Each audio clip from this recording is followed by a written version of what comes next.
Bueno, 10 de la mañana con 28 minutos y retomamos la conversación aquí en Estado Nacional. Vamos a abordar lo que veíamos ahí en esa entrevista con el ministro del Trabajo, pero también muy pendientes de lo que está pasando en Osorno a esta hora. Vamos a saludar primero a quienes nos acompañan acá esta mañana por este sector. Cristian Valenzuela. Cristian, gracias por estar acá. Muchas gracias. También Gonzalo Miller. Gonzalo, gracias por estar aquí en Estado Nacional. Valentina Quiroga también nos acompaña. Valentina. Y Francisco Vidal. Muy buenos días. Francisco.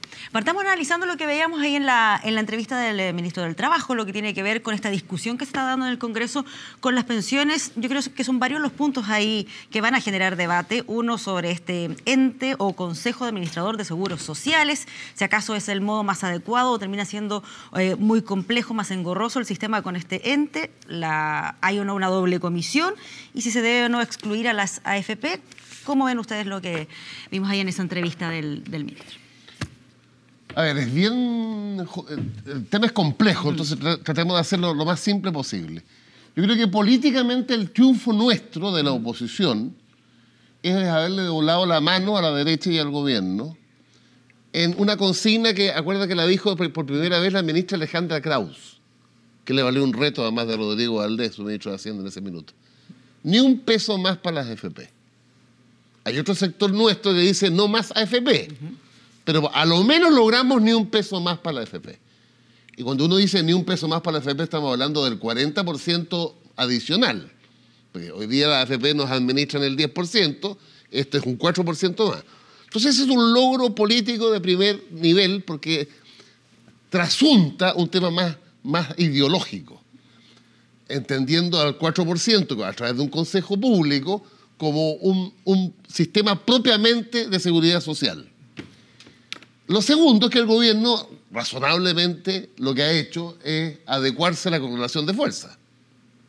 No tiene la fuerza necesaria para imponer lo que él cree, porque originalmente el 4% era para la AFP, de acuerdo al programa de gobierno. Se hablaba de aumento de la cotización. Entonces yo creo que ese es el principal logro de la oposición en el diálogo con el gobierno. Ahora, faltan cosas. Lo otro que me gustó de Monkever es que desvirtúa a Pepito Pagadoble, ¿cómo se llama el hombre de la AFP? Andrés Santa Cruz. Y además a Santa Cruz se le olvida algo. ¿Sabes cuándo Pepito paga doble en la AFP? El usuario de la AFP paga 2 veces. Paga la comisión que se le saca del sueldo y paga después lo que alguna vez se llamó comisión fantasma. Cuando la AFP terceriza, contrata a un tercero para administrar los fondos de afuera. La diferencia es que la primera comisión te la sacan del sueldo y la segunda comisión te la sacan del saldo. Así que a Santa Cruz, usted paga, Pepito paga doble. Entonces, al descartar el ministro Monkever de que el Consejo cobre una nueva comisión, el único que está cobrando 2 veces la comisión son las AFP.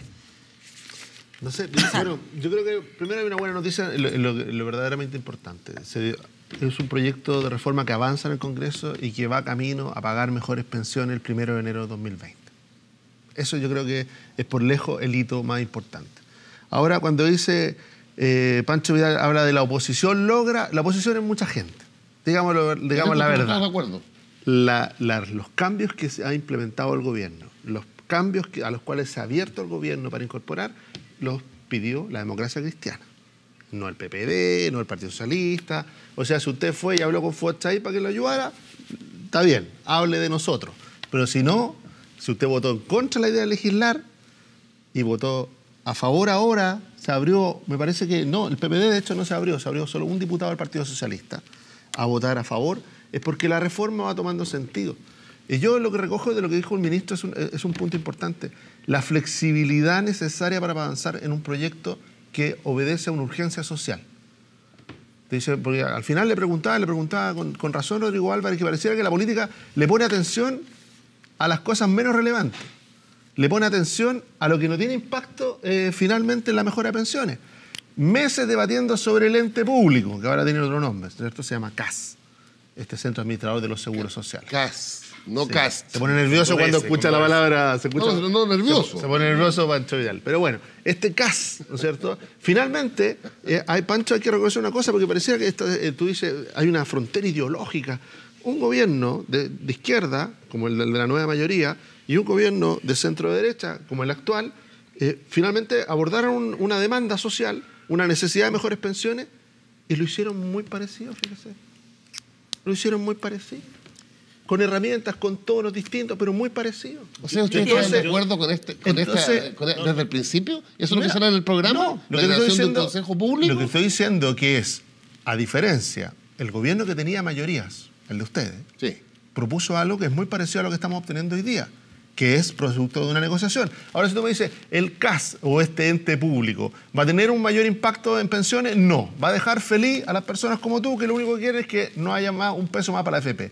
Pero impacto directo a las pensiones, cero. Yo creo que esa es la pregunta fundamental y creo que Francisco nos da una explicación pedagógica de cuáles son los objetivos que buscaba la oposición o parte de la oposición en este proyecto. Y cuando se dice que el logro es político e ideológico, es cuando estamos mal. Porque la pregunta de fondo tiene que ser aquí, ¿cómo mejoramos las pensiones de los chilenos? ¿Y cuál es el mejor instrumento para lograrlo? De la explicación del ministro, lamentablemente, yo valoro que se busque un acuerdo político. Y es una apuesta arriesgada. Si tiene éxito, lo felicito. Pero si no tiene éxito, va a abrir la puerta a un tema muy complejo, porque yo no veo la diferencia de por qué las AFP quedan fuera de esto. No es un problema de rentabilidad, dicen algunos. Es un problema de administración. Se les deja fuera porque no van a lograr quizás resultados mejores que lo que logra el ente público. Esa es mi pregunta de fondo. Porque han tenido utilidades escandalosas. Es que ¿cuál es el problema de las utilidades si logran una rentabilidad mejor que el ente público? Esa es la pregunta. Por cada peso que gana la AFP es un peso que pierde el afiliado. Es que eso no es verdad. No es relación uno a uno. Por cada peso, es una afirmación categórica. Por cada peso que va a gastar en la administración del ente público, también es un peso menos para... Yo no veo cómo el ente público va a administrar o va a tener mejor rentabilidad. Espero que lo tenga, pero no veo cómo lo va a hacer con menos recursos, con menos inversionistas, con menos experiencia. O sea, ¿cómo va a funcionar esto dejando afuera al actor que mejor lo ha hecho, al menos en rentabilidad? ¿Cómo? Tú tienes otras críticas, que si las comisiones son altas, si las comisiones, si no se traspasan las comisiones cuando el ente pierde. Valentina, ese es el problema. Lo que mejor ha hecho la AFP es hundir las pensiones. Nos prometieron un 70%. No, es que tú estás explicando una promesa de hace 30 años. La promesa incluía... Yo no quiero ser el vocero de la AFP, así como tú eres el vocero del ministro Monker, pero la promesa incluía ciertas condiciones. Y esas condiciones, algunas no se han ido cumpliendo. Pero hablemos de rentabilidad. De rentabilidad, las AFP han funcionado. Y yo estoy convencido de que van a funcionar mejor que un ente público que no tiene ni los recursos, ni la experiencia, ni la trayectoria para administrar mejor las pensiones. Valentina. Muchas gracias. Mira, yo creo que aquí efectivamente el tema de fondo para las personas es cómo mejorar las pensiones. Y yo creo que estamos en un debate para que la gente también lo sepa adecuadamente. Lo que se aprobó es una de las fases, ¿cierto?, de tramitación legal. Todavía quedan varias fases todavía de debate legislativo en donde espero que, y bueno, varios esperamos obviamente que el proyecto se siga mejorando, perfeccionando. Y yo creo que han habido, y comparto lo que dice Pancho, hubieron avances importantes. El tema aquí, este tipo de reformas, evidentemente que los elementos técnicos son relevantes, pero los elementos políticos también. Y cuando tienes una ciudadanía que masivamente sale a marchar por no más AFP, hay que hacerse cargo de la legitimidad de los cambios de los procesos. Y por lo tanto, a mí me parece que desde el punto de vista político aquí hemos tenido un avance enorme respecto a estos logros que la oposición logró, ¿cierto?, en el Congreso.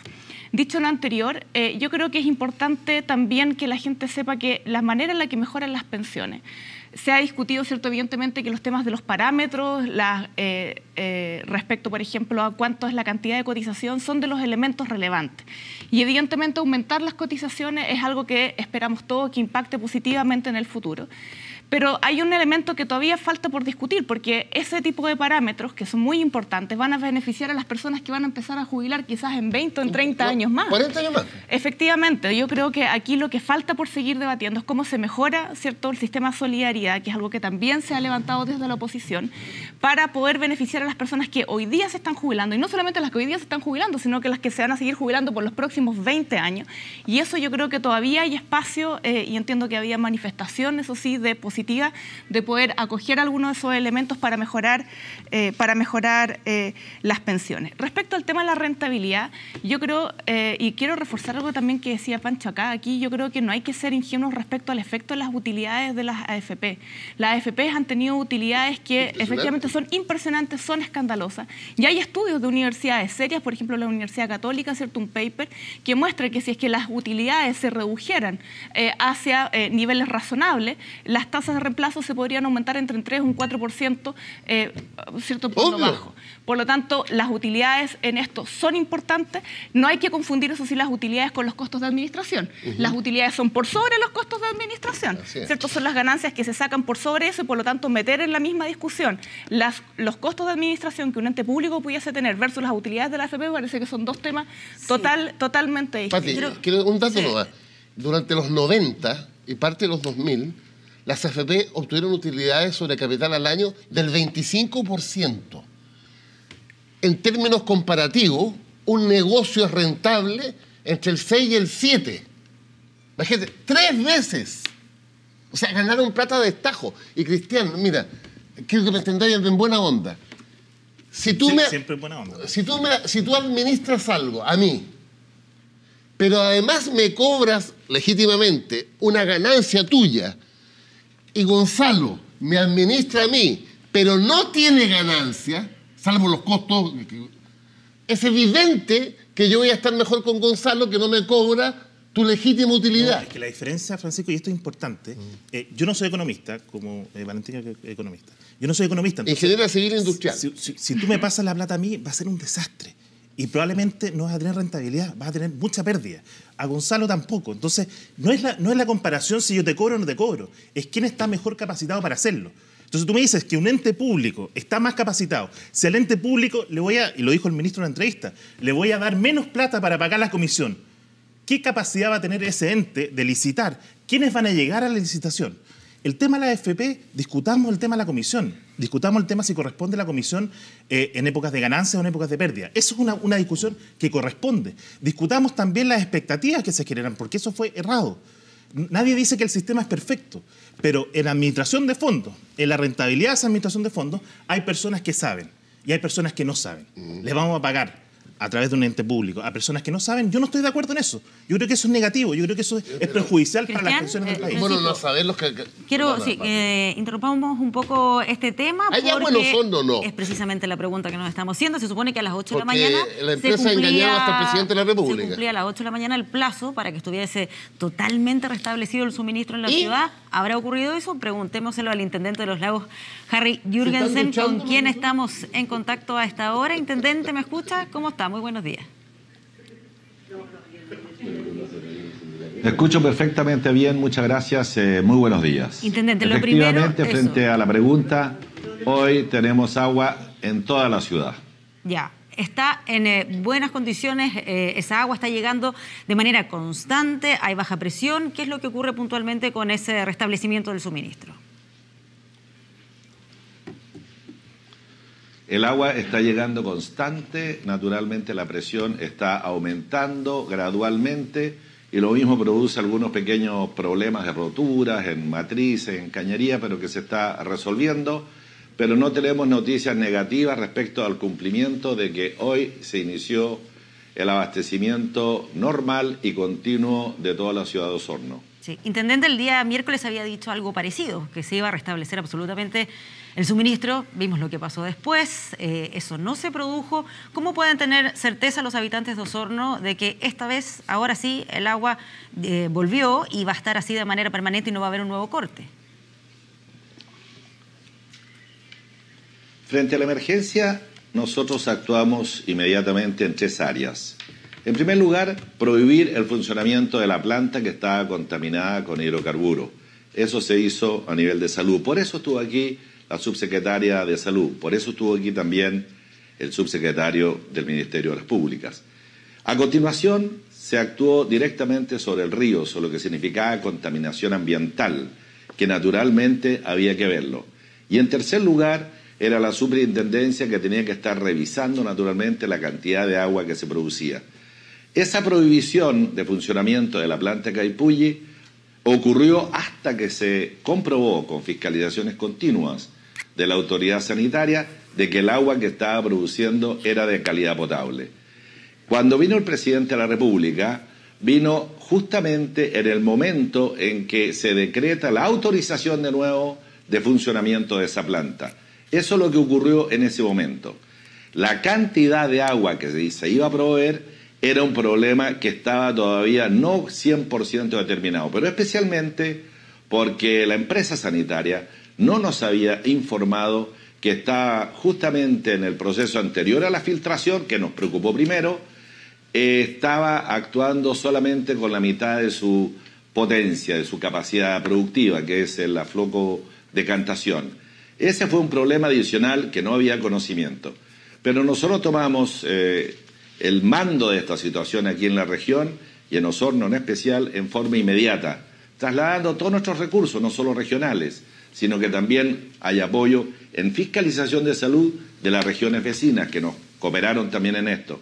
Hay un trabajo de más de 1.350 fiscalizaciones.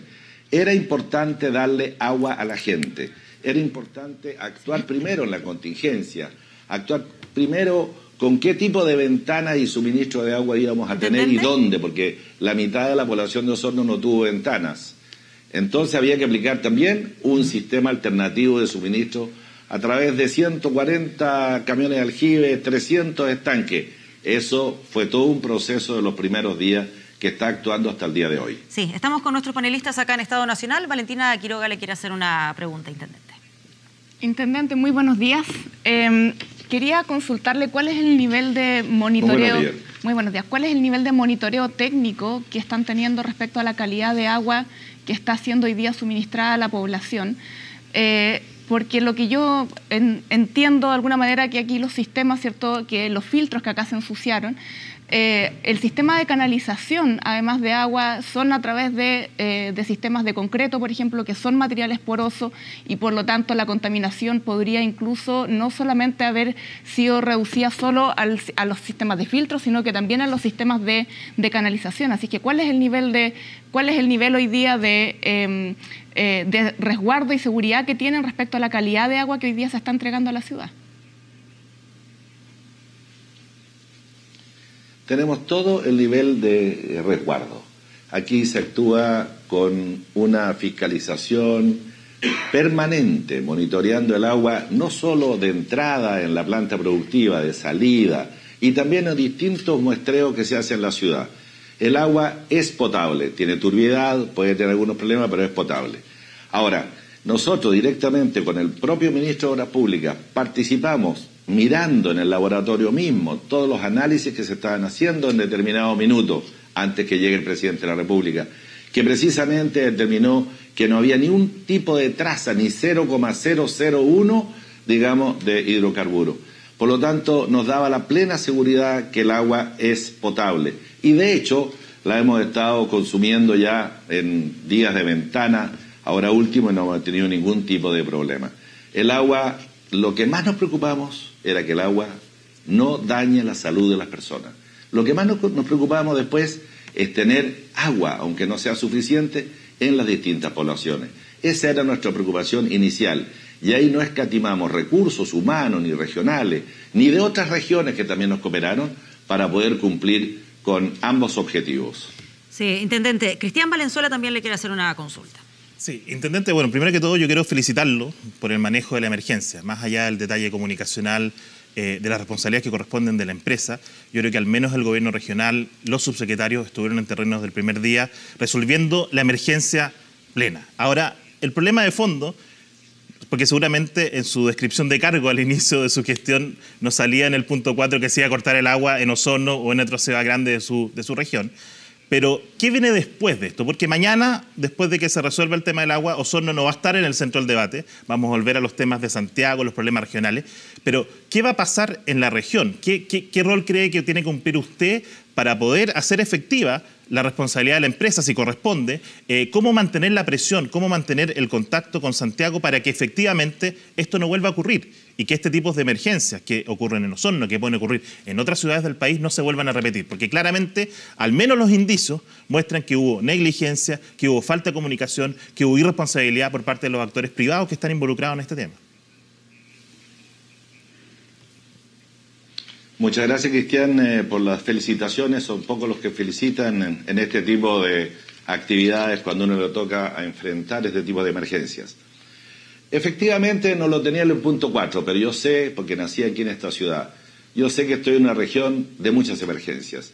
Cuando subí la intendencia estábamos con la marea roja, estábamos con el problema del aluvión en Santa Lucía. Estamos permanentemente en emergencia, por lo tanto estamos relativamente ambientados al tema. Pero nunca que una empresa que tiene la responsabilidad de atender 24 horas al día con agua potable una ciudad entera durante los 365 días del año simplemente no haya tenido la mirada y la previsión de poder cumplir y mirar todos los riesgos que pueden haber. Efectivamente, el contaminar el agua y estar viviendo prácticamente 100 días sin agua en esta ciudad ha sido atroz. Y yo he sostenido desde el primer día que esta experiencia dura, porque naturalmente no estaba en el punto 4 como usted dice, pero nos da un antes y un después. Aquí hay muchas deficiencias, tal vez legislativas, tal vez de normas, de la propia empresa, porque la propia empresa debe saber dónde están sus riesgos, y esos riesgos debe tenerlos cubiertos. ¿Dónde están las amenazas de un negocio de esa naturaleza? Debe tenerlo visto, y debe actuar en función y hacer las inversiones. Y uno se da cuenta que todas esas cosas no habían ocurrido. Creo que viene un antes y un después, porque aquí se va a legislar, se van a aumentar las exigencias de normas, porque no podemos correr el riesgo, nunca más, que una ciudad como Osorno esté realmente expuesta a no tener agua potable durante 10 días. Es algo terrible, y yo comprendo a la población sus reclamos, sus manifestaciones públicas, las comprendo, porque realmente también en ciertos minutos yo, como osornino, me sentí indignado frente a promesas de la empresa incumplidas al día siguiente. Sí, intendente, ¿se le debe entonces colocar fin a la concesión de la empresa de sal? Este es un proceso que naturalmente debe realizarse, investigarse, y como consecuencia van a haber muchas consecuencias. Aquí van a haber multas, van a haber compensaciones a todos quienes sufrieron estas consecuencias. Y el tema de la concesión es un tema que puede ocurrir o no puede ocurrir de acuerdo a la investigación y los datos que se apliquen. Pero lo primero que nos parecía importante entender era la contingencia. Lo segundo, junto con el apoyo del Ministerio de Obras Públicas, del Ministro de Salud ayer, era poder darle agua potable de nuevo, restituir el agua potable a la ciudad. Y ahora viene la tercera etapa, que no es menos importante, que naturalmente es cómo cambiar la situación para que nunca más ocurra aquello y cómo compensar a aquellos que fueron realmente perjudicados con esta irresponsabilidad probablemente de una compañía sanitaria. Muy bien, intendente Harry Jürgensen, muchas gracias por conversar con nosotros sobre este tema a esta hora de la mañana y por supuesto vamos a seguir bien pendientes ahí de lo que está pasando en Osorno. Que estén muy bien, buenos días. Muy buenos días y muchas gracias, hasta pronto.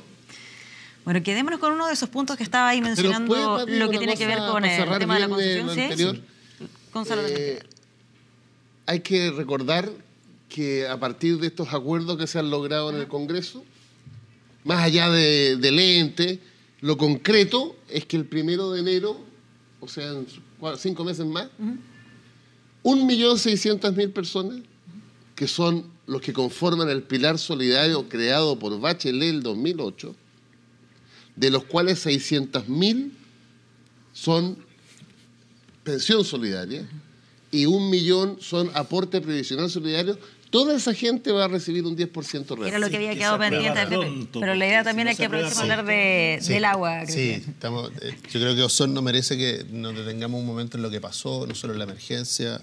Osorno merece, y en general las regiones y todos los que están bajo empresas reguladas.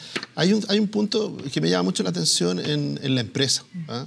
El no entender que pareciera ser que funciona como que fuera una empresa pública. Es decir, son empresas reguladas por ley, que tienen un monopolio y que siempre están mirando al regulador nomás. y no están mirando al usuario.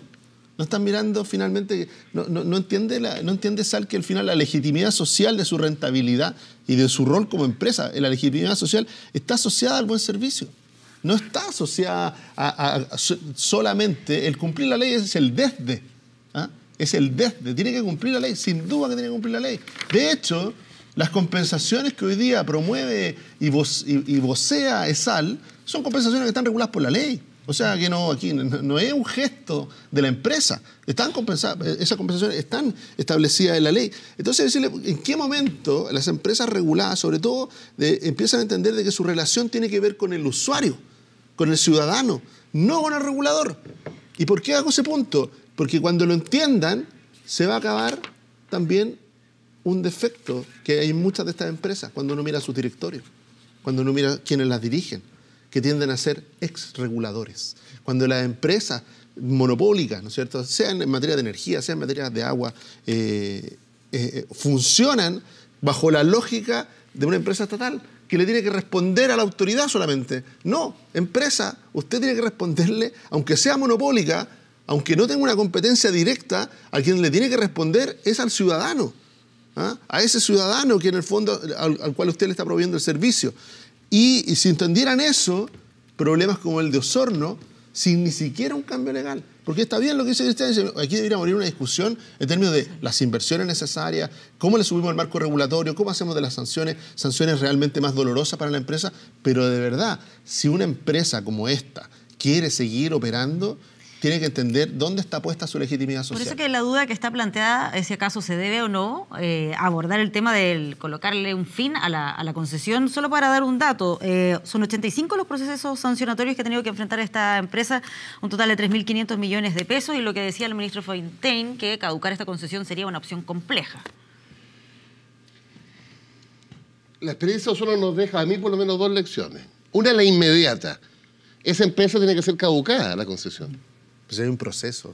Bueno. Si no es a gusto, si el proceso del Estado de Derecho admite la cancelación, sin duda. Pero ¿cómo es posible que el proceso espere que esta empresa, que tiene un verdadero prontuario en materia de sanciones... Que ese tipo de declaraciones, Francisco, son súper irresponsables. ¿Pero cómo? Porque en el fondo, si tú no respetas los procesos, no va a haber inversiones. El día de mañana no va a tener ni planta, ningún tipo de planta. Ahí me llevas al segundo tema. Seamos críticos respecto de la gestión y el manejo de una empresa en particular con los datos y con lo que se hasta sobre la mesa. Pero si hasta el intendente te dice que es indignante. Pero si es indignante. Yo tampoco soportaría días relacionados así. Es indignante, pero no por eso voy a cerrar la empresa los argumentos de ustedes. Proceso, no. Sí, dice Gonzalo, después de todo lo que hemos visto en Osorno, una empresa que tiene garantizado el 7% de utilidad. Garantizado. Que haya un proceso que lo sancione, y está bien que sea así, pero no lo digas tú en un programa dominical, dando que esta es la sentencia que se le da sin ver los mi opinión... Ah, bueno, es que eso es distinto. Mi opinión es que después de ver lo que ha pasado en Osorno y conocer el historial de la empresa, en mi opinión, siguiendo todos los procesos, incluso a partir de esos procesos, caducar la concesión. Oye, a mí y lo segundo más de fondo, que me lleva a que nos equivocamos, nosotros, que las privatizamos, nosotros, con privatizar las sanitarias, las eléctricas y el gas. O sea, por naturaleza, los monopolios naturales deben ser conducidos por quien representa al conjunto de los chilenos y no un negocio. Pero Pancho Vidal, ¿tú crees que Osorno hubiera estado libre solamente por el hecho de ser estatal la empresa? ¿Hubiera estado libre de un problema como el que enfrentó?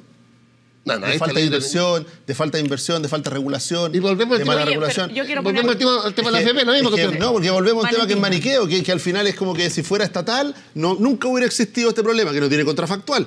¿Cuál es el contrafactual? Que estas empresas sí fueron estatales. Sí fueron estatales. Y el nivel de cobertura de agua potable en Chile era bajísimo. Bajísimo. Por eso las privatizó en tu laguismo vacilante. Hoy día estamos más laguistas o menos laguistas.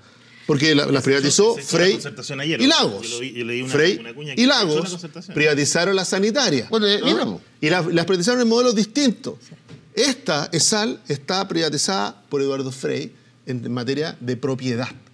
Lagos lo hizo como un arriendo. ¿Por qué lo hicieron? Al ¿Lo revés. hicieron para garantizarle los directorios a ex subsecretarios? No, no lo hicieron por eso. ¿Lo hicieron por qué? Porque el Estado no tenía la capacidad de inversión. Porque la lógica de fondo que hay que debatir es si en los monopolios naturales debe ser un negocio privado, aunque pagan el peaje de hacer la inversión que el Estado no lo hace. Valentina. Oye, hay otra arista que creo que no la hemos tocado, que creo que es importante en esto. Yo, bueno, obviamente me alegro que de alguna manera la crisis ya, al parecer, vaya resolviéndose. Esperemos que esta vez sea definitivo y que realmente esta situación acabe pronto. Pero a mí me parece que más allá de la discusión o la conversación que estamos sosteniendo, a mí también me llama la atención y creo que hay lecciones que sacar hacia adelante de cómo se manejan estas crisis. Porque esto de alguna manera, o sea, yo creo que aquí hay dos conversaciones. Uno respecto a cómo se actúa en la emergencia y la segunda es, bueno, a partir de esto, cuáles son las lecciones que se sacan, cómo se regula mejor, cuál es la mejor solución para adelante para asegurar evidentemente el mejor estándar para la ciudadanía. Y a mí respecto al manejo de la crisis a mí me llaman la atención varias cosas. Yo, la verdad es que en la experiencia que nosotros tuvimos como gobierno, que evidentemente siempre toca enfrentar distintos, las emergencias son inevitables, pero lo que uno sí puede, evidentemente, sobre lo cual decide es cómo las gestiona. A mí me parece que aquí hubo una reacción que realmente demoró bastante en permear, ¿cierto?, que esto se escalara al nivel que tenía, que finalmente terminó escalando, que fue a nivel nacional. Y yo tengo la impresión que, no sé, quizás en un primer paso tengo la intuición de que quizás había como una suerte de confianza en que la empresa iba a resolver las cosas. Yo creo que no se tomaron las medidas desde inmediato de empezar a monitorear, de levantar las alertas, de ver qué es lo que hacía. No, el usar la herramienta, el Estado tiene herramientas para decretar estados, ¿cierto?, de emergencia. Y eso le da justamente al Estado y al gobierno la posibilidad de comandar la operación, de ponerse a la cabeza de la solución. Eso es lo que vimos, Valentina. Discúlpame, pero cuando porque cuando tú no... 24 horas de que se declaró la emergencia, el problema en Osorno, el subsecretario Lucas Palacio estaba en Osorno resolviendo los temas. En menos de 28 horas estaba la subsecretaria de Salud. A los 2 días llegó el ministro. O sea, yo creo que la emergencia, como tal, se manejó adecuadamente y por eso felicité al intendente. Había agua, o sea, para nadie es cómodo bañarse con agua en un bidón, pero estaba el agua en bidón. Si la empresa mintió, engañó, lo que hizo, es un problema que hay que descubrir en la investigación. Para nada. Aquí lo que yo lamento es que se le echa la culpa al gobierno que asumió la gestión de la emergencia y no a la empresa. O sea, aquí vimos a los voceros de la empresa como escondidos, dando declaraciones públicas. ¿Dónde estaba el presidente de esta compañía dando la cara por los problemas que existían en Osorno? Porque el responsable de eso es la compañía de sal, no es el gobierno. El gobierno dio la cara. Podemos criticar al presidente porque quizás se apresuró, llegó y no estaba toda la información. Pero eso es una crítica válida. Pero el presidente que estuviera en terreno, que el ministro estuviera en terreno, que los subsecretarios estuvieran en terreno, resolviendo los problemas y gestionando la emergencia, eso quedó a todas luces evidente. No es esa la crítica que estaba haciendo respecto a la situación lamentable a la cual expusieron al presidente en esta suerte de tongo, que realmente yo lo lamento, pero no es esa la crítica a la que yo estaba apuntando. Tú dijiste que llegaron tarde. Cuando tú decretas un estado de emergencia, te da poder, ¿cierto? Y te da las herramientas para poder ponerte a la cabeza de la solución. Todas las autoridades dijeron que no era necesario decretar estado de emergencia porque las herramientas, los recursos en materia de salud, estaban disponibles. ¿Para qué vas a declarar estado de emergencia? Mira el resultado. De hecho, cuando tú miras... ¿Cuál es el resultado? ¿Cuál es el resultado? ¿Tuviste problemas en las calles? ¿Tuviste gente entrando al supermercado sacando el agua? ¿No pasó eso? Sin agua. Oye, hablemos de estado de emergencia. 10 días sin agua. ¿Para qué hablamos del terremoto del 2010? Ahí sí que hubo problema de estado de emergencia que no se declaró y que tenían miedo de sacar a los militares a la calle. Cuando la Ese fue un problema empresa serio. miente de esa manera es porque no estás teniendo la capacidad de intervenir y de meterte en el proceso de la manera en la que podrías haberlo hecho. Sabes que la empresa está mintiendo hasta que te das cuenta que el agua no funciona. Si llega una empresa seria, regulada, que tiene un presidente que fue ex subsecretario de la Concertación y que te dice que el agua va a volver, que va a volver ahora es culpa tal de la día, Concertación que los osoninos no tengan agua. la Concertación se acabó, según Francisco. Sí, se acabó. Si él te dice que va a volver el agua tal día y el presidente va a ver este tema y no vuelve, es problema de la empresa. Discúlpame, mira, yo que ni siquiera estoy en la estructura de gobierno, me llegaban mensajes de personas que habían estado en la construcción de la empresa antes de que fuera el presidente. Me llegaban a mí mensajes que no formo parte de ninguna estructura de poder actualmente. Muy bien conectada. No, muy bien conectada. Mensajes diciendo que era imposible, ¿cómo va a seguir el presidente si era imposible que esto estuviera resuelto de manera tan rápida frente a la catástrofe que se estaba generando? O sea, si ese tipo de mensajes andaba circulando, evidentemente tú levantas las alertas y ves, bueno, cómo te las arreglas para poder dilucidar cuál es la información correcta. Yo creo que, Valentina, en esto hay dos dimensiones, al menos dos dimensiones. Una, la política, que es el enfrentamiento de responsabilidades, ya, de si el presidente fue, no los fue. chilenos qué quieren. Y por ¿La otro, privatización de la Pancha agua Vidal, o el Estado? es el tema de cómo se asumió la emergencia, porque gran parte de esa agua que estaba dispuesta era agua del rol que asumió el Estado, ni siquiera lo decir el gobierno. El Estado asumió a través de toda su capacidad, desde la intendencia, la gobernación, ¿no es cierto? La propia municipalidad se hizo parte. Entonces, de esas dos dimensiones de enfrentar una emergencia, preocupando de que ojalá el daño y el sufrimiento sea lo menor posible frente a una emergencia. Y por otro lado, lo político, que es lo que está surgiendo ahora, que decirle, mira, de quién es más o menos la responsabilidad, quién lo hizo un poco mejor o un poco peor, quién se equivocó. La responsabilidad única y exclusiva de la empresa. Po. Bueno, es que no pareciera. Es que yo te escucho Pancho Vidal y si estamos de acuerdo en eso, la discusión tiene que ver con el tipo de sanción. Que es un tema que tú lo traes a colación. Sí. Hay empresas privadas que funcionan bien y empresas privadas que funcionan muy mal. Y empresas estatales que funcionan bien y empresas estatales que funcionan mal. Pero cada vez menos, muy pocas. ¿Habría sido diferente la situación? El punto siguiente, el punto fondo de si no se hubiese vendido la participación estatal? No, mira, a cualquiera le puede pasar lo que pasó. Hablemos en serio. Ajá. Pero a mí a ver, yo entiendo la lógica de la concesión. La entiendo. En términos de decirle a un privado, invierta usted porque yo no tengo plata y usted esa inversión la recupera en 23 años, que es el caso de las carreteras. ¿Estamos? 30 años en el caso de esto. Dicho eso, después de toda esta experiencia, digo, ¿no será mejor que el Estado tenga una mayor participación?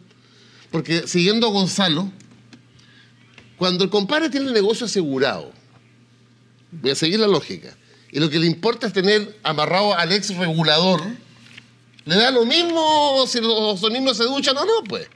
Eso no ocurriría en el Estado. Bueno, no hay es que ahí de nuevo volvemos a lo mismo, Pancho. ¿Por qué? No, pero el tema, y sin entrar en lo estatal. Siquiera la pregunta. No, si la pregunta es válida. En muchas el tema es, áreas ¿cuál es la sensibles, solución? Hagámonos la pregunta. En muchas áreas sensibles el Estado tiene un rol dominante. En educación, en el Sename, en defensa. En educación, si tenemos menos del 40%. Y entonces,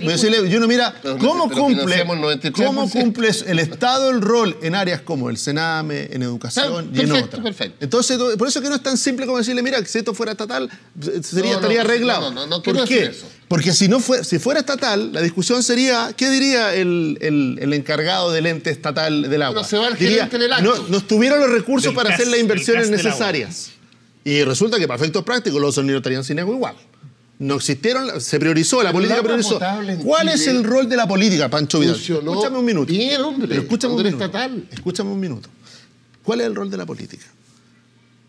Se reguló hace 30 años esto, para que se hicieran inversiones. Hoy día, el estándar de garantizar la fiabilidad del servicio en energía, en agua y en otros servicios es muchísimo mayor. Entonces hay que regular más. Bueno, y fiscalizar. Regular y fiscalizar muchísimo más. Sin estatizar. Ya, estamos de acuerdo. La derecha hay otro tema también del que estamos muy pendientes, vamos a seguir atentos a lo que está pasando ahí en Osorno, pero que dice relación con la migración. Lo último que escuchamos de parte de las autoridades es que se amplió este plazo de regularización extraordinaria que vencía el lunes, 90 días más para aquello, mientras sigue la crisis ahí en la frontera, lo que está pasando en Tacna, más bien que en Chacayuta. Quiero que tomemos contacto a esta hora de la mañana con el director ejecutivo de Human Rights Watch, José Miguel Vivanco, con quien estamos en contacto. Ahí lo estamos viendo y lo escuchamos a partir de ahora. ¿Cómo está? Muy buenos días. Muy buenos días, Patricia. Un gusto estar con ustedes esta mañana. Sí, bueno, primero preguntarle su percepción respecto a cómo se ha estado manejando esta situación ahí en la frontera con esta masiva llegada de venezolanos que quieren ingresar a nuestro país y respecto a cómo se ha tratado también sobre las exigencias que se están planteando para que entren acá a Chile. ¿Cómo observa usted lo que está ocurriendo? Patricia, esta cuestión es bastante compleja. Primero porque el gobierno de Chile, y con justa razón, ha liderado prácticamente en América Latina la crítica hacia el régimen de Maduro. Y digo con total justificación.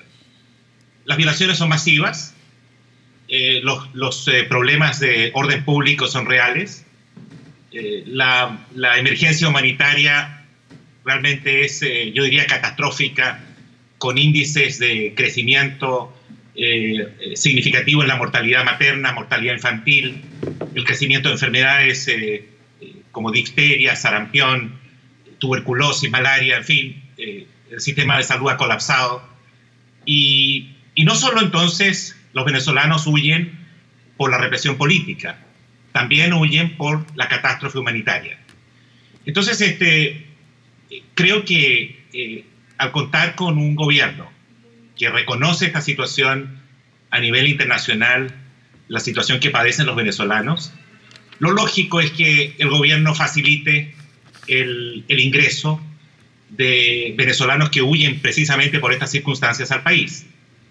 Y me parece que no hay ningún problema en intentar regularizar la situación e identificar a quienes están entrando e ingresando al país. Pero no se puede caer en la exigencia de requisitos que de una manera velada lo que pueden intentar buscar es impedir esa migración a Chile.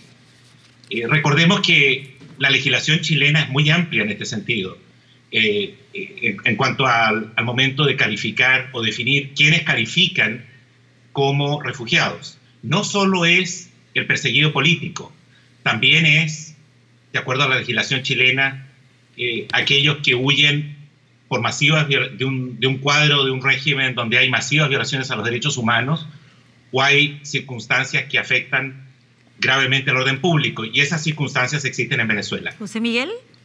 Sí, dentro de lo que ha dicho el gobierno, en particular el subsecretario Rodrigo Uvilla, él ha planteado que lo que quieren es que este proceso sea regular y seguro para los migrantes, que hay que ser responsables con los chilenos y con los migrantes, y además dice que desde que se empezó a exigir este nuevo visado, en los últimos 20 días, han ingresado al país 1.657 venezolanos por Chacayuta.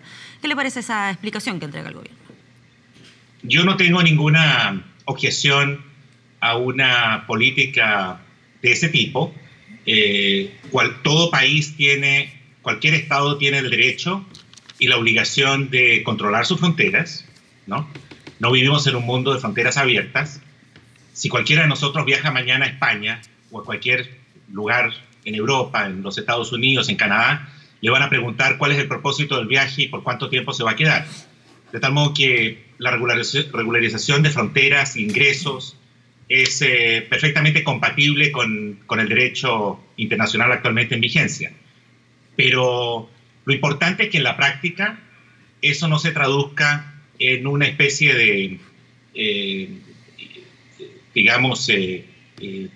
un colador que impide realmente el acceso fluido de aquellas personas que huyen, ya sea por persecución política o por la crisis humanitaria.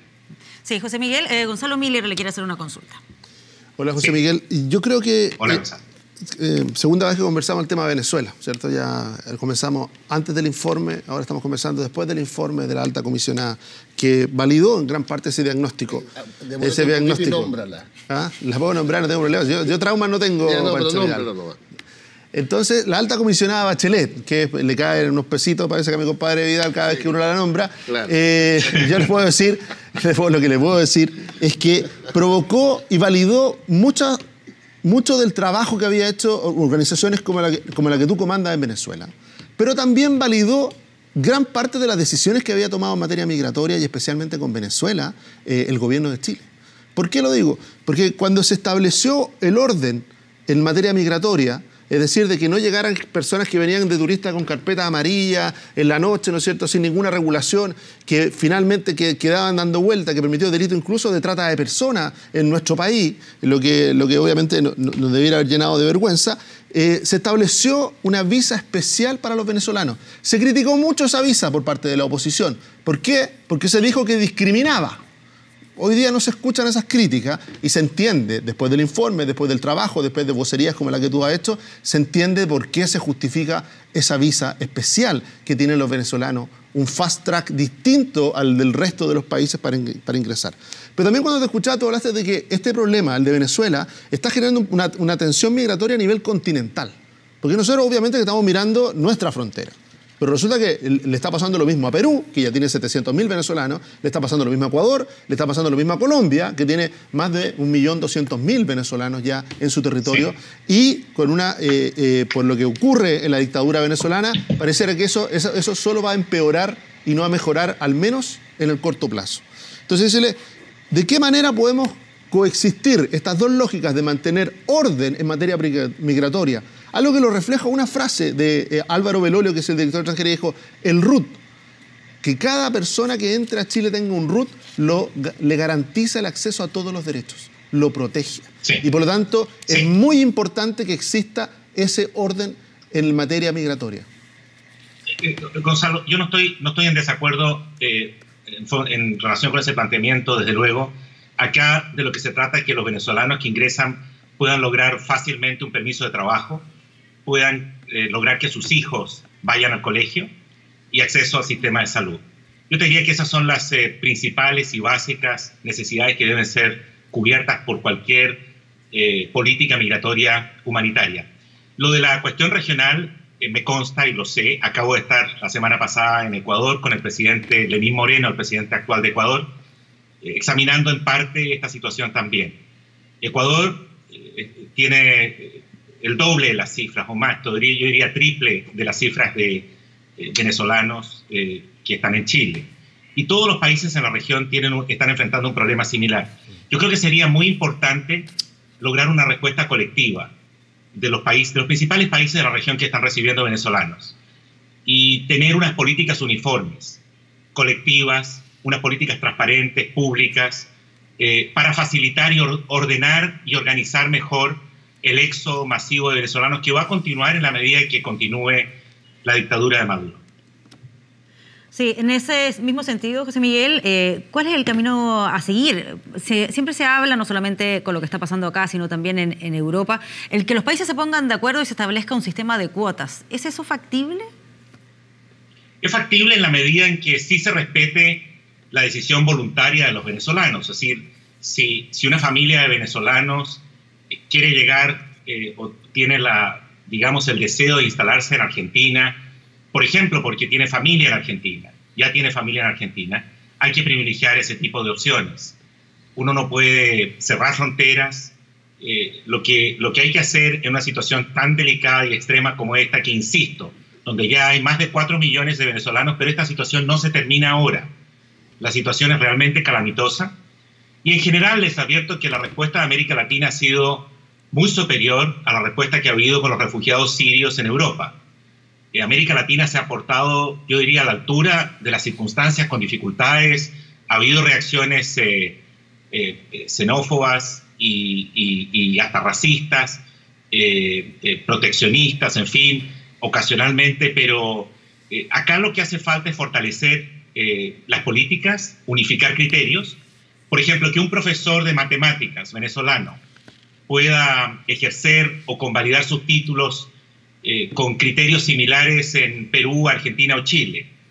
Que no ocurra que en uno de estos países tiene que manejar un Uber durante un año, sin embargo en otro de estos países se podría calificar rápidamente y empezar a ejercer. Lo importante es que puedan ser incorporados a la sociedad lo antes posible y no permanezcan en un ambiente de clandestinidad. Sí, José Miguel. Cristian Valenzuela también quiere hacerle una pregunta. Sí, en la misma línea, José Miguel, y un poco tomando tus últimas palabras. ¿Cómo evitar? Porque tenemos una crisis humanitaria en Venezuela. Tenemos una crisis humanitaria en la frontera hoy día, con cientos de personas que están con complicaciones reales, niños, mujeres embarazadas, adultos mayores. Pero ¿cómo evitar que esa crisis humanitaria también se traslade al interior de los países que reciben a estas personas? Y por eso el tema de la coordinación regional es importante.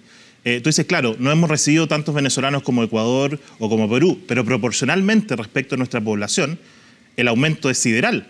Chile ya está llegando al 10% de población migrante. Entonces, las condiciones en que Chile puede recibir a personas de Venezuela, de Haití o de cualquier país de Latinoamérica o del mundo, hoy día realmente están en cuestionamiento.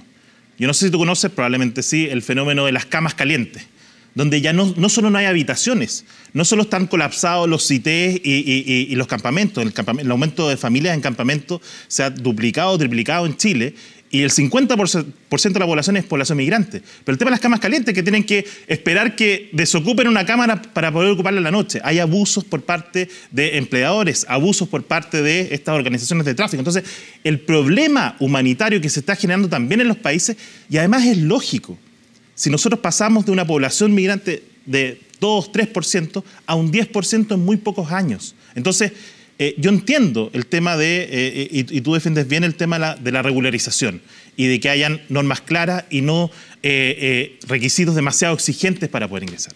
Pero ¿cómo equilibrar esto? Y en tu experiencia, desde tu posición, ¿qué se puede hacer a nivel regional más fuerte para poder evitar que la crisis humanitaria al final se traslade a otros países? Mira, la coordinación es esencial. En Europa, el único país que ha liderado esfuerzos de coordinación ha sido Alemania, bajo el liderazgo de Angela Merkel. Especialmente Europa del Este se ha portado muy mal frente a la migración siria, especialmente los refugiados sirios. España últimamente ha abierto sus fronteras y está acogiendo. Creo que lo peor que puede ocurrir es que cada cual se las arregle poco con sus propias normas, de acuerdo a sus propias presiones o tensiones domésticas, internas. Yo creo que los países deben responder de acuerdo a su capacidad. Creo que Chile tiene mucho más capacidad, por ejemplo, que otros estados que están recibiendo. No es una cuestión de números ni de porcentajes en relación con la población. ¿Quién determina eso? Y creo que además, pero Gonzalo, creo que además el que el presidente Piñera tome posiciones tan firmes y yo diría muy loables en la causa de Venezuela le genera responsabilidades al actual gobierno, sin duda alguna. O sea, si tú no estás dispuesto a abrir tu frontera, no puedes criticar la dictadura de Venezuela. No, pero digo, es que hay que ser consistente en estas materias. Si se trata de un gobierno que reconoce que las condiciones en Venezuela son miserables por responsabilidad del régimen de Maduro, creo que consistentemente con eso, entonces hay que facilitar el ingreso. Yo no estoy diciendo que sea desordenado, puede ser perfectamente ordenado. Eso es lo que se ha hecho. Pero nosotros, por ejemplo, hemos recibido denuncias creíbles de instituciones serias, universidades, que han hecho investigaciones sobre el trámite que se hace en Chile por los venezolanos y otros extranjeros que ya se encuentran en el país para acogerse a un sistema de refugio. Y hay denuncias serias que indican que los funcionarios que están a cargo, funcionarios administrativos, hacen lo posible y lo imposible por no acoger ese tipo de denuncias. Yo creo que en esto hay que ser muy vigilantes y espero que los tribunales de justicia al más alto nivel cumplan un rol para fijar criterios. Muy bien, José Miguel Vivanco nuevamente en contacto con nosotros aquí en Estado Nacional. Muchísimas gracias por conversar con nosotros de este tema. Esté muy bien, buenos días. Muchas gracias a ustedes. Muy buenos días. Sí, solo para cerrar este tema quería sumar una declaración que da el alcalde Daniel Jadue, precisamente por el tema del informe de la Alta Comisionada de Derechos Humanos, donde dice: es inaceptable que el informe de Bachelet no diga nada de los intentos de golpe que ella apoyó. Es inaceptable que un informe no hable de toda la violencia de la oposición, que no mencione el castigo colectivo al cual está siendo sometido el pueblo venezolano desde el exterior por las sanciones económicas. ¿Qué le parece ese comentario del alcalde? Un poquito sobrepasado, Jadue, mi amigo, ¿eh? Gran alcalde, y espero que gane de nuevo. Pero en esta materia... O sea, le dijo golpista a Bachelet. ¿Y tú dices que se sobrepasó un poquito? No es la derecha la llamada... No, por eso te estoy diciendo. Como yo lo que te estoy diciendo es de que acaba de decir que Bachelet es golpista, lo que pasa está es apoyando golpes de Estado en Venezuela, y tú dices que se sobrepasó un poquito. Se sobrepasó porque yo creo que en el contexto del informe... Jadue no puede desconocer, además lo dice en la misma entrevista, que hay violación a los derechos humanos en Venezuela. Ahora, esa violación a los derechos humanos es parte de un gobierno que es responsable de eso en un contexto, porque las cosas no están en el aire. El bloqueo. ¿Ah? No, hay bloqueo. Bueno, vimos en vivo y en directo un golpe de Estado frustrado en la calle. Pues. Acuérdense, pues. ¿Ya? Ahora, en el tema del golpe que habla Jadue, bueno, la historia nomás. Pues. Y nosotros reconocimos como gobierno en 48 horas al presidente de la SOFOFA de allá como el presidente de la SOFOFA de allá, que se adjudicó el poder durante 48 horas, pues. Y después tuvimos que arrepentirnos de lo que habíamos hecho. Ese es el hecho. Y miramos para el techo. Ese es el hecho. Y eso, en eso Jadwe tiene razón. Ahora, le asigna a Bachelet, que era ministra de Salud, una decisión nuestra, yo creo que el propio presidente Lago o la canciller Alvear. Pero eso ocurrió. Nosotros miramos para el techo, por decirlo suavemente, cuando se dio un golpe de Estado contra Chávez. Claro, pero en todo caso, mira, yo creo que yo... ¿Qué dices tú? A ver, tengo mucho aprecio también por el alcalde, pero creo que no puedo estar más en desacuerdo con las declaraciones que él ha sacado ahora respecto al informe. Pero sin embargo, creo que lo que hoy día estamos debatiendo, yo de verdad quisiera que pudiéramos enfocar la reflexión en torno a lo que la situación que estamos viviendo hoy día en Chile. Y un poco a partir de la entrevista que acabamos de tener, ¿cierto?, con Vivanco. Y a mí me parece que aquí yo tengo la percepción de que hay dos temas que son dos caras de la misma moneda en este momento, pero que hay que, yo creo que discutirlas en su propio mérito. Por un lado, aquí estamos frente a una crisis humanitaria, aparejado también con un fenómeno migratorio. Pero son dos, no necesariamente todos los fenómenos migratorios vienen aparejados con crisis humanitarias. Creo que esa cuestión hay que distinguirla. Chile es un país en donde los procesos migratorios en general no han sido constantes. Hemos tenido oleadas de procesos de migración. Y hoy día estamos efectivamente en un boom donde la fuerte alza, ¿cierto?, de las cifras que entregaba Cristian, efectivamente han hecho que esta situación se esté tornando en una situación muy compleja de manejar. Pero hay un primer elemento que lo empezamos a decir, y yo lo recuerdo porque lo conversamos en un programa previo, cuando esta situación se empezaron a dar estas cifras, en donde a mí lo que no me ha gustado, para ser honesta, del manejo, es que no se enfrentó desde el día 1 y no se separó el tema de lo que era la crisis humanitaria y por lo tanto el esfuerzo de hacer y de tener ciertas consideraciones con ciertas personas donde era evidente, ¿cierto?, que había que darles apoyo y a pesar de eso se cerraron las fronteras, se pusieron, ¿cierto?, estas barreras, empezamos a tener esta situación en el norte que, como bien dice Vivanco, fueron también promovidas por nuestro presidente, que con justa, que estoy de acuerdo, que efectivamente al condenar a Maduro se generaron expectativas y después cambia esta política en el norte y se genera esta crisis. Algo que yo creo que dejas de lado y se te olvida es que el boom no empezó en marzo del 2018, empezó el 2016. Con mucha fuerza el 2017. Totalmente. Y hasta el 11 de marzo del 2018, no voy a decir gobierno anterior para que no me digan que estoy culpando al gobierno anterior, no se hizo nada. No se hizo nada. El proyecto de migraciones de Bachelet se presentó en agosto del 2017. En agosto del 2017, a 2 meses de las elecciones. Entonces, venir a criticar al gobierno que tomaron estas medidas, si no se tomó ninguna medida. Perdón, disculpe. La explosión migratoria en Chile. Los haitianos llegaron en el 2017 Cristian, en condiciones humanitarias. Entonces, cuando yo leo que Michelle Bachelet critica ahora lo que pasa en la frontera de Estados Unidos, que está bien criticarlo porque es dramático lo que pasa, y se siente horrorizada.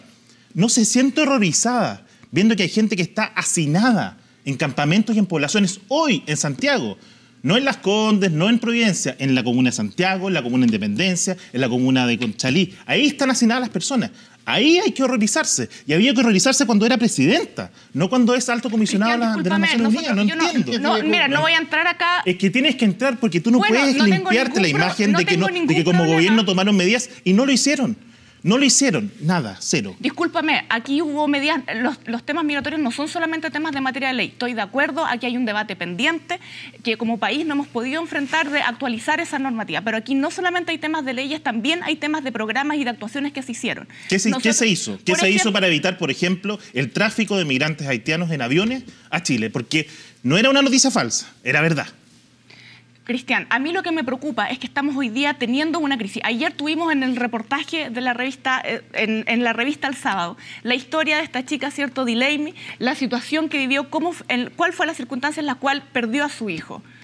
A mí me parece que eso es responsabilidad absolutamente, eso era evitable.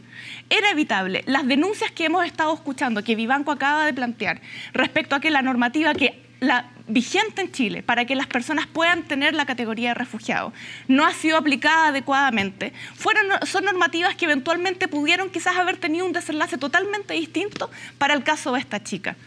A mí me parece, aquí nadie está diciendo, ningún sector. Nosotros no estamos diciendo, ¿cierto?, que aquí fronteras abiertas. Estamos todos de acuerdo que estos son procesos que son complejos, que tienen que ser gestionados adecuadamente, pero aquí había una situación particular que tenía que ver con una crisis humanitaria de personas que por una decisión administrativa empezaron a acumularse en la frontera y que lamentablemente... Por una decisión de Perú, no por una decisión de Chile. También de Chile. El proceso chileno también de se ha Chile. regulado y se han establecido medidas desde que empezó Cambiaron las gobierno. condiciones, las condiciones, los venezolanos se encontraron en la puerta iniciando el trámite con nuevos requisitos de visa. Perú la cambió. Entonces, yo y no la cambió estoy Chile en diciendo, consecuencia. no estoy diciendo que ese tipo de medidas no sean, pueden ser una de las posibilidades para poder gestionar el proceso, pero la crisis humanitaria requería evidentemente actuar de manera distinta. Yo me alegro en todo caso de las medidas de flexibilización que se han tenido ahora, producto de este caso. A mí me parecía que ese era el tipo de medidas que debían haberse adoptado desde el comienzo creo que y de lo que posiblemente el escuchamos caso de a- ley de lo que hubiese sido escuchamos distinto. de lo que escuchamos a José Miguel Vivanco, hay dos temas que yo quiero recoger. Uno, lo de reunificación familiar, yo creo que sí, es prioritario. O sea, producto de los dramas de la migración, del arrancar de la dictadura venezolana, no pueden quedar familias divididas. O sea, yo creo que esa debería ser prioridad. Debería ser una prioridad y un cambio, y entiendo que el gobierno lo estaba estudiando y estaba incorporando el tema de la reunificación familiar, sobre todo en el caso de niños. Recordemos que generalmente es un adulto el que emigra, asume las condiciones y después trae, ¿no es cierto?, a sus hijos, trae a su familia. Y 2 segundos, en el caso venezolano el tema de los niños es más complejo porque muchos de ellos no tienen identificación antes de los 9 años y se produce un problema en la frontera. Que es parte de las complicaciones Totalmente. de la dictadura que no tienen... Tenemos niños en la frontera. Es que ¿sabe lo que pasa, Sí, pero Valentina? tú no sabes, tú no puedes permitir que ingrese un niño Sí, si no ¿sabe lo de puedes quién es? identificar porque no sabes si está siendo traficado, si está... Entonces, La no legislación es tan de fácil refugiados hablar... no es fácil, pero Sí, tenemos sí. normativa que se puede usar para abordar alguien ese tiene que tipo de asumir casos. esa responsabilidad. Por eso, y el segundo tema, que yo creo que es un tema más de fondo, que es un tema que además de alta conveniencia, pero que requiere tocar y pisar ciertos callos. ¿Por qué? Está ingresando una gran cantidad de profesionales, muchos de ellos de muy buen nivel. Y como lo decía también José Miguel Vivanco, lo estamos, no digo subutilizando, no estamos dándole la oportunidad que se merecen de acuerdo a la preparación que tienen. ¿Y por qué? Porque lo estamos obligando a entrar a un sistema donde prácticamente se tienen que ir validando de a uno, de manera individual. Como esto es obviamente un problema que va a estar presente durante un tiempo largo y que el tema migratorio, especialmente el venezolano, ¿qué pasa si se estudia, ¿no es cierto? Si se estudia un cambio en la política, si usted estudió en una universidad que para Chile es una universidad reconocida, de prestigio, esos títulos van a tener un fast track de reconocimiento. Y no lo tiene que hacer cada uno. Cada ingeniero que estudió en la Universidad Bolívar va a tener que ir. No. Si usted se acredita a la universidad, se acredita el proceso, pero para eso requiere que también mucha gente que habla mucho de migración y que se conduele mucho, haga algo.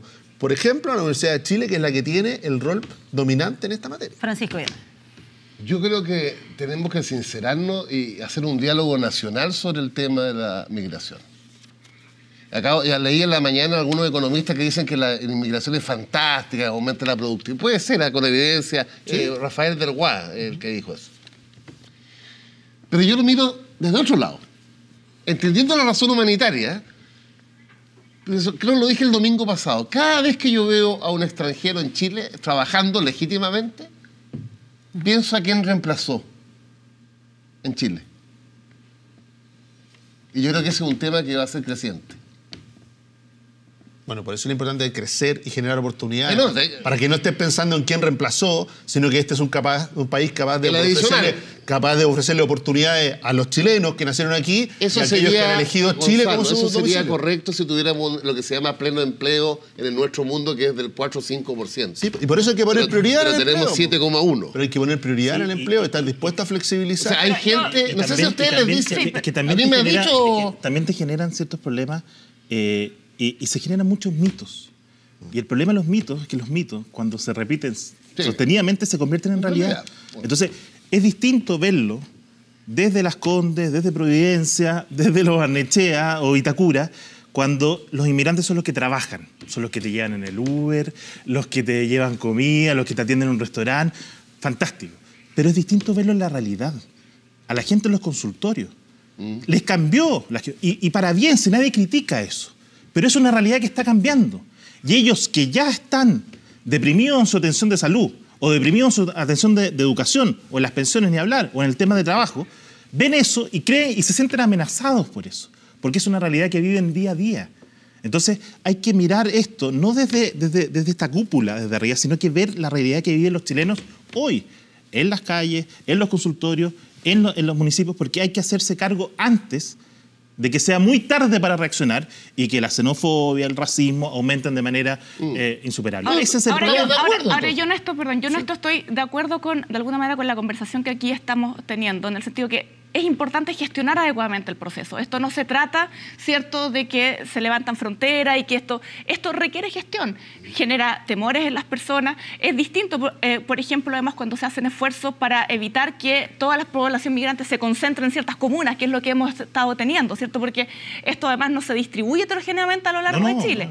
Esto se empieza a hacer problema porque efectivamente empezamos a tener aglomeraciones, ¿cierto? Se empieza a tener una sobreconcentración en ciertos territorios versus otros. Y yo creo que todos esos elementos son tremendamente valiosos y tienen que ver efectivamente con cómo gestionamos adecuadamente el proceso de migración. A propósito de lo que tú decías, Cristian, por ejemplo, en el examen médico, ¿cierto?, en este que desarrollan los médicos para poder ejercer.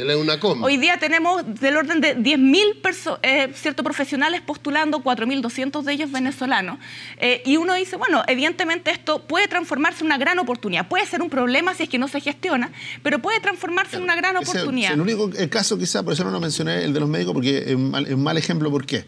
Una cosa técnica. Los chilenos también rinden en UNACOM, que es lo que te habilita para el servicio. Entonces no podríamos validar al extranjero de manera masiva y al chileno exigirle de manera individual. Estoy de acuerdo. Entonces, que es caso a caso, hay que mirar aquello. Pero solo en ese caso. En el resto de las profesiones me parece que es justo y razonable. Ingeniero, abogado, periodista, todas las profesiones, panelista, de alguna manera, bueno.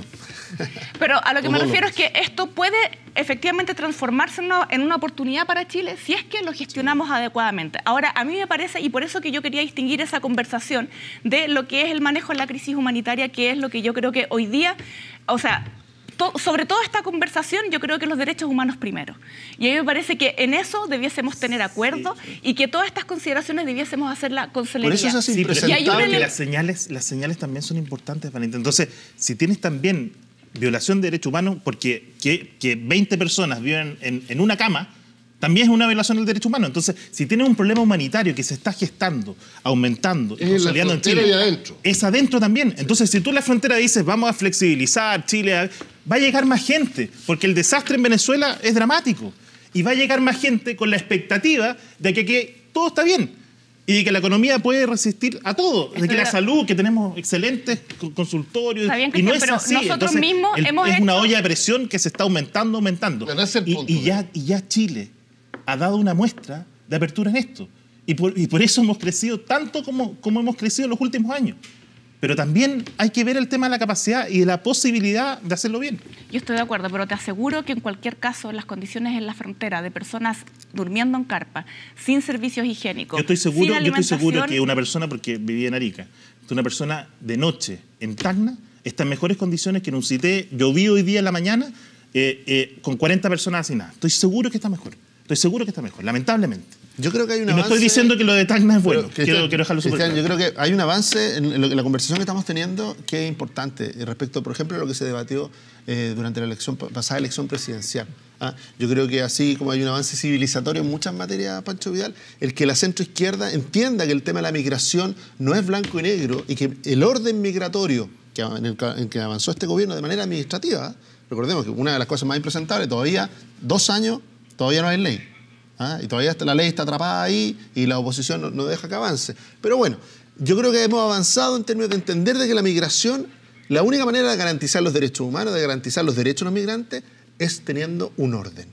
Y ese orden es el que permite que esa persona pueda hacer valer sus derechos a través de su RUT, pueda tener acceso a la educación, a la vivienda, a la salud. Como Ministerio de Educación hicimos de las campañas más grandes en nuestro gobierno para regularizar, no para que no quede en el aire que aquí no se hicieron. Bueno, volvemos. Entonces, no le gusta lo bueno, no le gusta lo malo. No, estoy de acuerdo contigo. Estoy de acuerdo contigo, pero oye, a mí me gustaría que avanzáramos, que tuviéramos ley migratoria lo antes posible, porque este tipo de problemas lo estamos enfrentando con una ley que está de 1975 de tu gobierno. Recordemos una cosa. Recordemos una cosa. Luego cambió 74. Recordemos una cosa, Pancho Vidal, recordemos una sola cosa. Pero te estás acercando. Una sola cosa. La migración en Chile siempre fue una palabra positiva. Siempre. Claro, porque de todo tipo de migraciones. Sí. No le ponga ni color, ni le ponga... Lo que pasa es que de todos los lugares. Siempre fue una palabra positiva. Sí. Y resulta que los últimos 2-3 años, lamentablemente les tocó a ustedes, pero los últimos 2-3 años, producto de los cambios en América Latina, se transformó en algo negativo. Y hay que hacerse cargo de eso. ¿Por qué? El desorden la transformó en algo negativo. Entonces, el ordenar, cumplir la ley, todo lo que pasa en la frontera son funcionarios públicos exigiendo el cumplimiento de la ley. ¿En qué minuto le damos a ellos la señal de decirle no la cumpla? ¿A qué punto voy? Hay instituciones públicas como el Instituto Nacional de Derechos Humanos que en este afán y en esta pasión han ido más allá de la ley, han contravenido la ley, han cruzado la frontera para adiestrar personas. La Corte de Apelaciones de Arica, mira la mala suerte. La Corte de Apelaciones de Iquique, 2 cortes de apelaciones, ya no es tanta la mala suerte. Pareciera que algo hay. Sí, quiero que alcancemos a conversar de otros temas también, en lo que nos va quedando de Estado Nacional, por eso no quiero que se nos pase... Sí, pero antes, para mencionarlo, porque si no se nos va a pasar aquí el menú informativo. Lo que pasa es que hubo una con el entrevista tema a la del... ministra de Educación que me dejó helado. Tengo el mismo tema yo también, así que me encanta. Abordémoslo al final, solo para mencionar hablar de Colo-Colo. lo del... Nosotros somos el tema la del oposición de VIH. izquierda. Me parece que es relevante el tema del VIH, los últimos datos que se han conocido, los nuevos contagios que ubica a nuestro país entre uno de los principales con nuevos contagios. Dentro de las declaraciones que escuchábamos ahí del actual ministro de Salud, decía que en cierta medida esto es responsabilidad del gobierno anterior porque no hubo sintonía con los tiempos. Se quedaron en el fetiche del condón, decía él. ¿Cómo observan ustedes la discusión que se está dando, las medidas que se están tomando, pero también el diagnóstico que se hace respecto a qué ha ocurrido y qué ha provocado este aumento en los nuevos casos? No, tenemos un problema. Aumentaron los casos de gente portadora del SIDA. Y en vez de estar discutiendo si fue culpa de Bachelet o de Piñera, lo que tenemos que hacer es enfrentar eso. Y superar las trancas, por mujer. Las trancas culturales, que no se podía mostrar el condón. Acuérdense el debate que tuvimos hace 10, 15 años atrás. Yo estaba en el colegio, así no. Ah, ya, déjame hasta ahí nomás. Oye, yo me acuerdo cuando era ministro vocero con el cuidado que hacíamos la publicidad para que no se me enojaran los católicos de derecha. Entonces, si tú tienes un problema, igual que el otro, hay que enfrentarlo, pues. Y enfrentarlo no inventando la pólvora, viendo cómo ha sido exitoso en otros países. Ahora, en mi opinión, mientras más directo sea el mensaje, más crudo, la gente entiende. Y el que no quiere entender, se va a la mierda, pero se le explica. Ya, pero en ese momento, ¿finalmente esas presiones fueron más fuertes para poder hacer campañas con mensajes directos? Ya, yo te diría una cosa, independiente, yo creo que manteniendo un cierto nivel del debate y de los términos, ¿no es cierto? Porque una cosa es el relajo que podemos tener y la mitad que vamos a tener en esta mesa, y otra es la que tienen los ciudadanos mirándonos por el televisor en su casa. No tenemos la misma intimidad. Yo me siento en el sí, pero siéntese con cuidado y con respeto, Pancho, sí, ese es el punto. En este tema, yo creo que hay dos posiciones. Una es poblaciones en riesgo. Porque, y hay que asumirlo así. O sea, cuando uno dice afrontémoslo con la verdad, afrontémoslo con toda la verdad. No solamente de que, por ejemplo, el uso de preservativo te garantiza que no te va a pasar nada, no te protege, es esencial. Pero también las conductas de riesgo. Si no hablamos de conductas de riesgo, finalmente el ciudadano cree que no le va a pasar nunca nada y al igual que con la marihuana y con otras cosas, de normalizarlas, esas conductas, finalmente lo que termina pasando es que las personas se exponen a ellas y terminan adquiriendo los problemas que le traen la enfermedad. Entonces, decirle, ¿debemos avanzar en una campaña que tenga información? Sí, pero que también apunte desde la lógica de la salud pública. Este no es un tema de posiciones políticas individuales, sino que tiene que ver con salud pública. Y por lo tanto, debiera primar esa racionalidad. Por eso yo entiendo que cuando el ministro Mañel lo dice crudamente, dice esto no se agota en el preservativo. Tiene que ver también con conductas, con cuidarse, con hacerse exámenes. Eso es muy importante. ¿Han tenido mala experiencia? Sí, recordemos. Hace no mucho tiempo, hubo en años anteriores, escándalos respecto de informes que no se entregaban bien, a personas que, o al revés, o se les decía que eran seropositivos, no se les decía bien. Entonces, eso también quedó en la cultura de las personas, decirle, chuta, me voy a hacer el examen y capaz que aparezca mi nombre. Y de nuevo, hacerse el examen es casi tan importante cómo asumir las herramientas de cuidado, ¿no es cierto? Asumir el caso del uso de los preservativos. Entonces, hay toda una cultura que ir avanzando de responsabilidad, de no someterse a un riesgo tan importante como Tienes toda razón, pero aprendamos de la historia. Y ustedes se acordarán que para combatir el SIDA y las enfermedades de transmisión sexual no fue fácil. No fue fácil para nuestros gobiernos. Sí, pero Está bien, ¿de qué sirve esa discusión hoy día, ahora, Francisco? No. Hoy día tenemos un problema y solamente- tenemos medios de información para solamente resolverlo. Como yo Enfoquémonos en admiro eso, el más avance que civilizatorio de la distinguir derecha, católicos, no católicos, ahora de izquierda, de derecha. uno puede decir condón. Oye, Hace yo creo 15 que... años no podías decir condón, ni mostrarlo en la tele. Sí, se puede tal vez Yo- aprender de esos errores que se pueden haber cometido en el pasado para mejorar, no sé, lo que tenga que ver con las campañas en la actualidad. Obvio. Se puede, ¿y qué pasa también con el tema de la educación sexual? Sí, yo respecto a eso, yo creo que efectivamente es una situación que alarma. Somos el país donde, creo que tú lo decías, recordabas las cifras, somos el país que más ha aumentado, ¿cierto?, los nuevos casos. Y esto creo que tiene que tener un abordaje por distintas materias. Efectivamente, las campañas comunicacionales son un elemento relevante para llegar a la población y también abordar el tema educacional, ¿cierto?, desde la población más joven me parece que es fundamental. Yo lamento las palabras, en todo caso, del ministro de haber cierto, banalizado el tema del condón. La lamento en dos direcciones. Uno, porque según la OMS es dentro de las herramientas más relevantes justamente para prevenir esto. Efectivamente no es lo único, pero es de las herramientas Eso es lo que más, dice el ministro, que no es más lo único. relevantes, efectivamente. Y en los últimos tiempos pareciera que la campaña era sobre Y nosotros, eso. ¿Ah? sí, Nada más. y nosotros durante el Dejamos gobierno fuera las otras anterior, conductas. durante el gobierno anterior desarrollamos toda una estrategia nacional de sexualidad. La armamos habíamos 3 ministerios involucrados. Era el Ministerio de Educación, el Ministerio de Salud y el Ministerio de la Mujer. Estábamos todos los 3 ministerios involucrados en el desarrollo de una estrategia nacional donde cada cartera tenía a su cargo ciertas áreas de responsabilidad. Juntamos, de hecho, hacíamos educación, ¿cierto? Juntamos en los propios establecimientos, llevábamos equipos de salud a los establecimientos, justamente para efectos de orientación, tratamiento y derivaciones en caso que se considerara necesario. No solamente para este tema, sino que para el tema VIH, sino que en general el tema de sexualidad y afectividad. La verdad es que yo, al menos la información que tengo es que esa estrategia se detuvo, no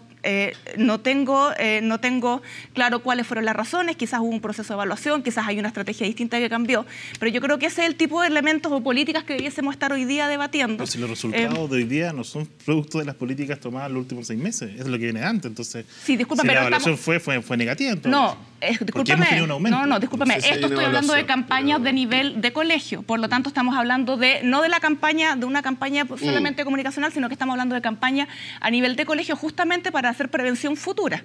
Ya, así es que nada que ver vincular pero los la resultados de hoy correlación día del con este aumento tipo de con las estrategia. campañas o la evaluación de las campañas, yo sin duda que hay un momento de evaluación de que lo que estamos haciendo No sirve.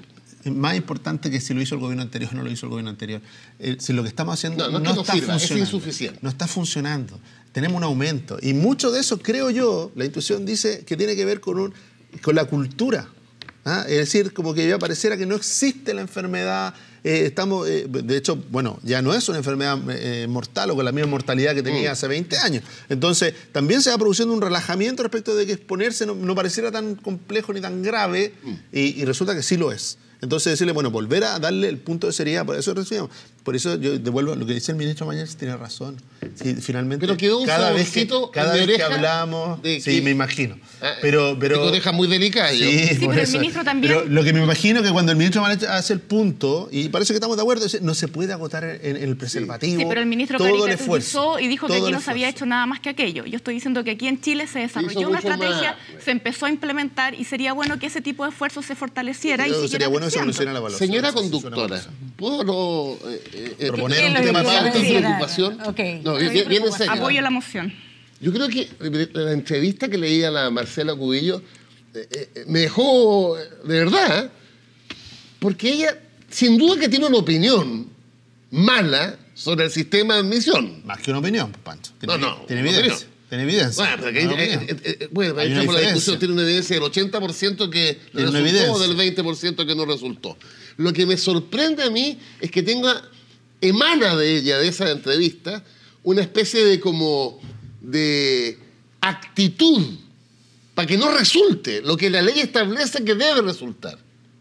O sea, ¿En qué percibe está a eso? cargo de algo. Pero ¿cómo? Por de- Es como el Transantiago. Es decir, como que no resulta lo que debía resultar. El Transantiago debía resultar. Pero alguien tuvo una intuición de que no iba a resultar. Se hizo igual. Entonces, no esto del problema de que no tiene una opinión crítica. O sea, alguien que hubiera tenido una opinión crítica del Transantiago hubiera sido, según tú, un boicoteador del Transantiago. Si el Transantiago no dejó de resultar, ni fue el fracaso que fue, producto de que, por ejemplo, la presidenta Bachelet tuviera una intuición. Tú y yo leímos la entrevista, me imagino como expertos panelistas.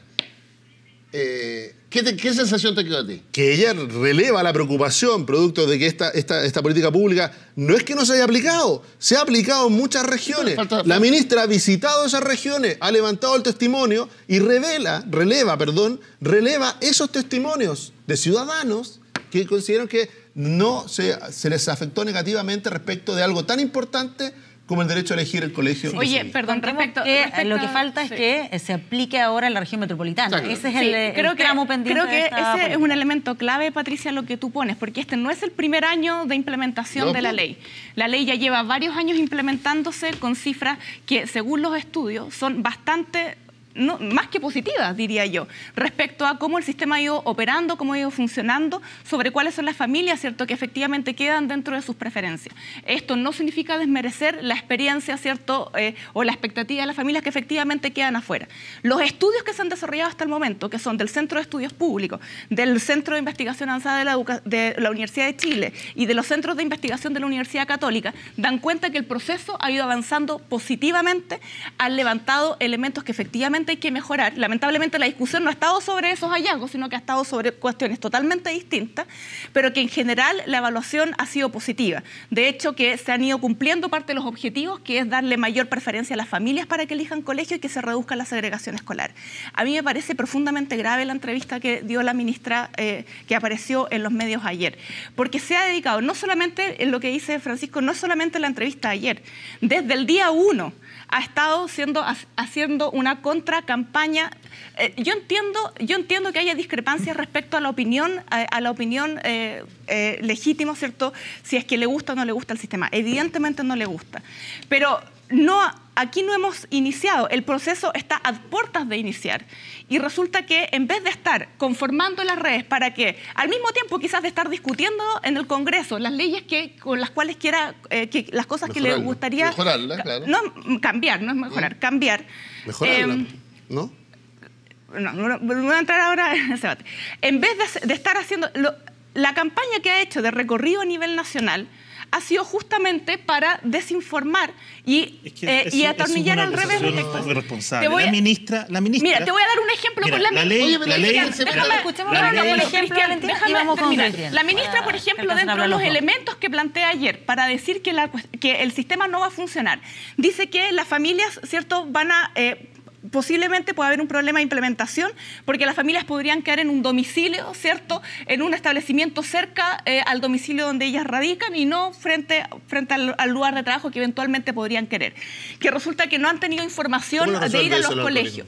Bueno, te digo, no, es mucho más simple. La familia puede poner el domicilio que desee en la página web, en la plataforma. O sea, puede alterarlo si quiere. No, mira, yo voy al tema político porque en materia educacional no voy a competir con la subsecretaria que tiene conocimiento, experiencia y trayectoria mucho más que yo en esta materia. Solamente mi tema quiero cerrar. Es el siguiente, la ley... No he terminado, te he terminado de escuchar hasta que has terminado. Para que cierre y vamos. Lo que quiero decir es que lo que ella está planteando en la entrevista es que si el sistema fracasa es un problema de diseño y no de gestión. Yo lo que quiero decir aquí fuerte y claro, si el sistema en la región metropolitana no llega a funcionar, es absolutamente responsabilidad de este gobierno y de un problema de gestión. Han tenido, porque los temas que ella plantea de ejemplo son problemas de gestión. El presidente Lago respecto al Transantiago dijo exactamente lo mismo que el problema de gestión.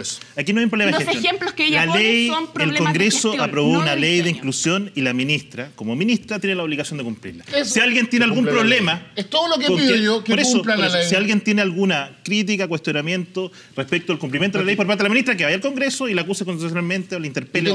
Pero en lo concreto, ella tiene derecho a defender las ideas que corresponden, las convicciones que tiene y hacerlo con la mayor fuerza posible, porque por alguna razón este gobierno salió elegido y planteó sus términos en materia educacional. que difieren de la ley que Pero fue eso es bien aprobada. distinto a lo que ocurrió en la entrevista de ayer. Estoy de acuerdo con eso. Pero si es es bien una distinto. opinión, es una No es una entrevista, es un... opinión. Si la está opinión bien. que dio No ayer es la una ministra opinión. es consistente con lo que ha venido diciendo el último año, consistente no solamente de una lógica política, pero no una opinión política, es evidencia traducida en política pública, proyectos de ley presentados. ¿Qué evidencia, Gonzalo? ¿Cuál es la evidencia? ¿Cuál es La la evidencia son... Dime cuáles son los estudios que estás citando para decirme esa evidencia. Mira, cuando tú dices Te he y citado repites, y estudios tú del dices Centro y de repites, Estudios y de la repites, Católica. y repites, y repites la misma minuta que lee Pancho Vidal del 80%, del 50% queda en primera prioridad. Es del Ministerio la minuta. Lo que te estoy diciendo es que eso, al mismo tiempo que dice eso, dice que el 50% no queda en el primer colegio, que el 20% no queda ni siquiera en el primero, en el segundo y en el tercero.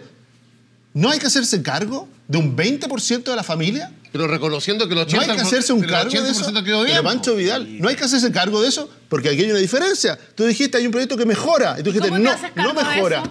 ¿Cómo no? ¿Cómo te haces cargo? Estoy ¿Tú hablando crees de los que- hermanastros. Ahí hay una ¿Tú crees política que- pública. ¿Tú crees que antes sin sistema de admisión había más gente que quedaba en su primera preferencia? ¿Eso me estás queriendo decir? No, lo que estoy diciendo es lo que tú planteas como algo exitoso y que Antes no lo se elegía debe, el colegio, y que no ahora se lo debe elige el modificar papá, por ningún la mamá. motivo. Pasó No. dos test. Primer test, gran Pero presencia del tiene otro tema tema, en la elección Francisco. presidencial. Y segundo, que hay familias descontentas, hay familias que se han agrupado para manifestar su descontento respecto No del amordacemos sistema. a la ministra. Está muy dejémosla que ella intenso el tenga su debate, pero opinión. tenemos que ir a una Pero que pausa, se haga así que cargo volvemos de de inmediato como a Pero Estado no está Nacional. Ah, se nos acabó.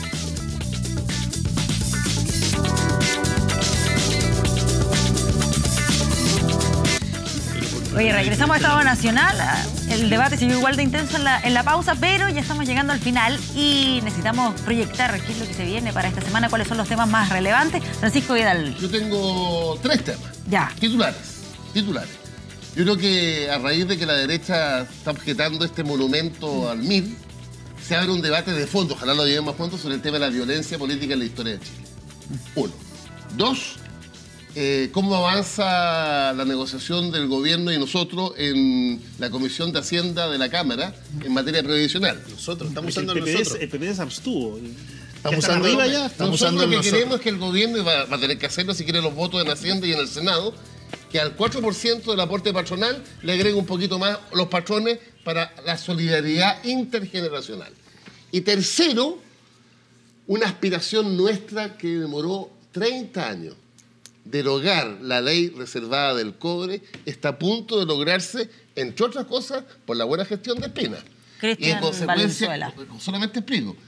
Si el Senado lo aprobó por unanimidad, 35-0, incluyendo el Frente Amplio, entonces uno le pediría a los diputados nuestros que después de 30 años en que tuvimos durante los primeros 20 años la derecha en contra, la derecha se dio una vuelta en el aire, en buena hora, civilizadamente, y podemos derogar la ley reservada. Ya, Cristian Valenzuela. Experto en vuelta en el aire. Pero yo creo que lo central de esta semana sigue siendo inmigración. Y ojalá que, ahora que volvió el agua a Osorno, sigamos hablando de Osorno y sigamos hablando de la empresa y qué responsabilidad va a asumir sobre esta crisis. Valentina Quiroga. No, bueno, para complementar temas, yo creo que reflexionar sobre los 50 años de la llegada a la Luna me parece que es un tema que nos motiva, ¿cierto? Que nos plantea que grandes odiseas como humanidad somos capaces de asumir y espero que... Si Hay un somos gran capaces- programa hoy día en la noche en este canal sobre la llegada del hombre a la Luna, donde el modesto servidor es parte. Y Perdón, y Gonzalo solamente- Miller. Y como tema que se viene, yo espero, a propósito de la discusión que estábamos teniendo, que en la campaña de información a la ciudadanía sobre el sistema de admisión se recojan todos los temas que de alguna manera la ministra considera que hay que mejorar para que el proceso sea exitoso por el bien de todas nosotros. Y los 30 segundos de Gonzalo Miller. Sí, yo creo que esta semana es una gran oportunidad nuevamente para que sigamos avanzando en el proyecto. Me encanta que Pancho ahora diga, vamos, porque usted hace poquito decía, no pasarán, y del no pasarán pasamos No, a queremos acordar. ¿Por qué Yo pasamos? creo que en eso hay una La base derecha y la izquierda unida civilizatoria. jamás ¿Por qué será pasamos? vencida. No pasarán al vamos a acordar, ¿Por qué pasamos? vamos a arreglar un Porque no hay acuerdo. un puto peso más, diría el presidente Codelco, para la AFP. Bueno, y de esta manera, mira, 12 del día en punto, llegamos al final de Estado Nacional. Muchas gracias por vernos, por escucharnos a través de Radio Lo hemos Duna. pasado muy bien. Gracias por estar con nosotros, que estén muy bien.